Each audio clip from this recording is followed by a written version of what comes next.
Right then. Well, that was fun. And I got stuck. Yeah, I got stuck in the yard of the house because it's a brand new built house and it still has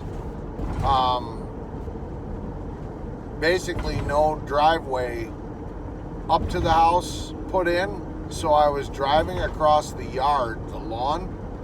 There is no lawn, it's just backfill. And that was sandy clay and it was greasy because it's raining.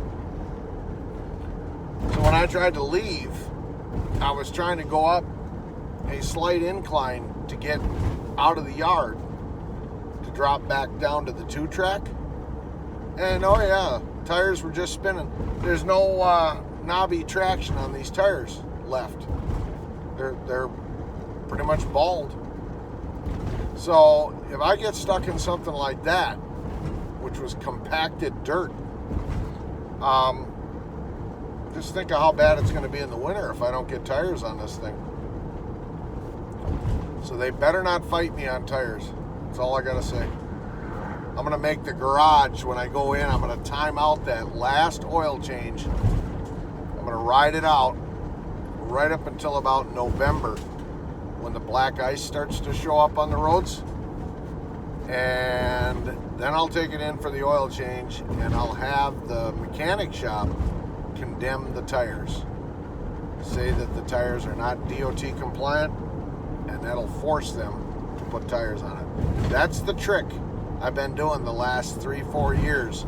Ever since Bert came on board, he's a bean counting penny cruncher. There was one winter where they refused to put tires on the van, and that I almost quit that year. It was so hazardous and hard to get around, and I got stuck so many times. I'm not doing that again. So anyway, I got stuck in the yard, and but drove all the way up here, 2.5 hour run, whatever it was, and it was our fault. Yep. So the dryer would not power up. It's plugged in, but you push the power button, nothing happens.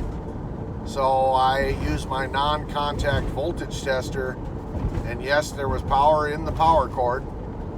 There was no power at the user interface when I waved the wand in front of the user interface. No power. And I pretty much knew right away what it was. This was a house, not a very big house, it's a small thing, but it's an off-grid situation. And they heat it with LP, propane. Boy, the propane truck trying to get in there, that's going to be a challenge. But that meant that the dryer was converted from natural gas to LP by us. All appliances come out of the crate to burn on natural gas. And if you have propane, we have to convert it over to propane. So our shop tech does that. That's his job.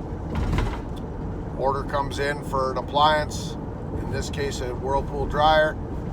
It needs to be converted to LP, and that's his job. And when he's done, he puts a done sticker on it, and then the product can be delivered to the customer. It's ready to fire up and use. As soon as I waved my no contact electrical tester over the user interface and didn't get a reading, I knew right away that when the shop guy did the LP conversion, he didn't plug in the wire harnesses that go from the user interface to the main board. I took the lid off. Sure enough, there sat 2 wire connections unplugged. Yep. Not good. It's kind of a catch-22 as to whether or not you put that in the notes on the call, because in essence you're throwing another coworker under the bus. But if I don't do that and I make up some lie like, loose wire connections on main board from factory, he'll never be held accountable for his mistakes. This way, at least there's hope that Billy, when she reads my notes, will report it back to who would be Jeremy, who would then go and talk to Chad, the shop guy, and jack him up. Otherwise, they'll keep making mistakes, they'll keep doing it half-ass, and they'll never get corrected. So that's why I do it. But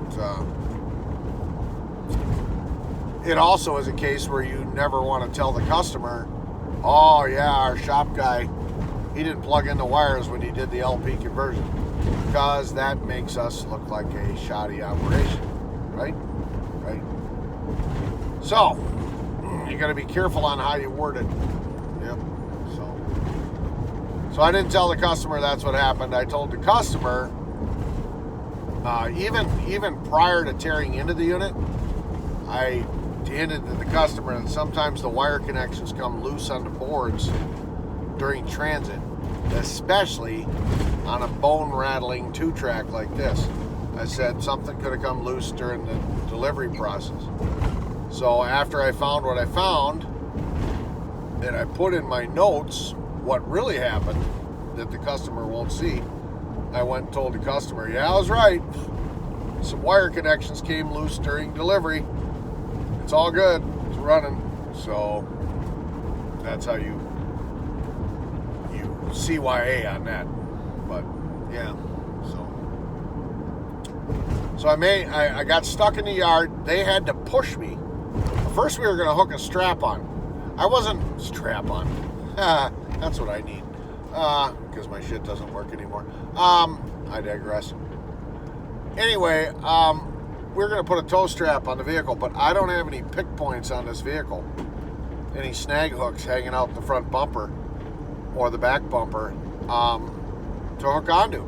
So in order to extract, I would literally have to lay down in the mud, wrap that strap around the A-arm on the front suspension.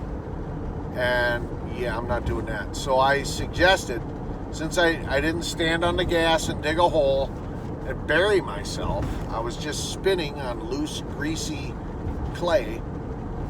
I told them it was the project manager and a female.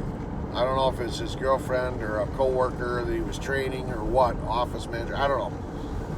But she's wearing some nice yoga pants and he's wearing a nice pair of jeans, and I told him, I said, why don't you see if both of you push on the back of the van and I get it rocking, if I can crawl out of this.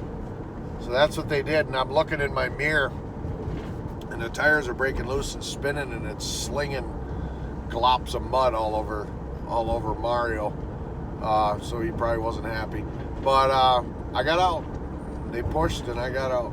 So on the way out, on that 2-track, I had it down in low range and I was just crawling out of there basically. And I was looking into the woods. Mushrooms everywhere. It was thick. But I was going a little too fast to be able to identify what I was seeing.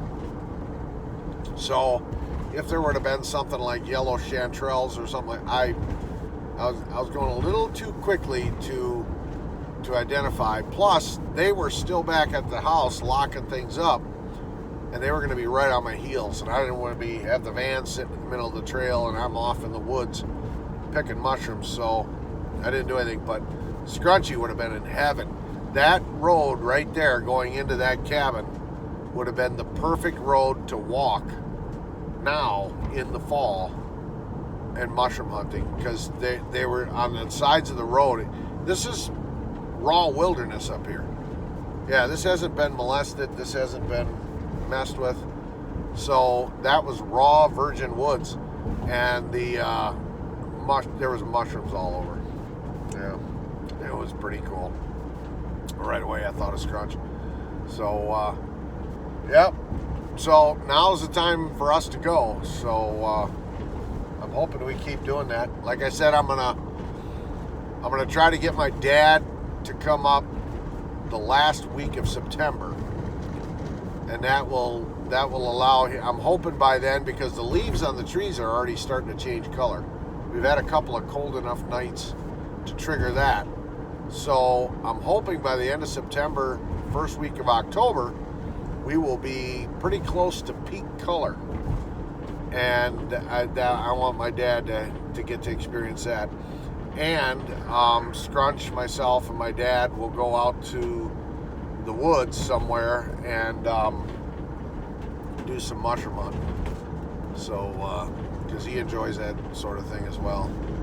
He enjoys nature, not so much mushroom hunting, but nature. So he'll enjoy that, spending some time in the Wisconsin woods.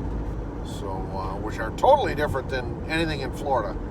Florida is misery as far as any sort of wilderness, woodsy type of place. It's a whole different ball game down there.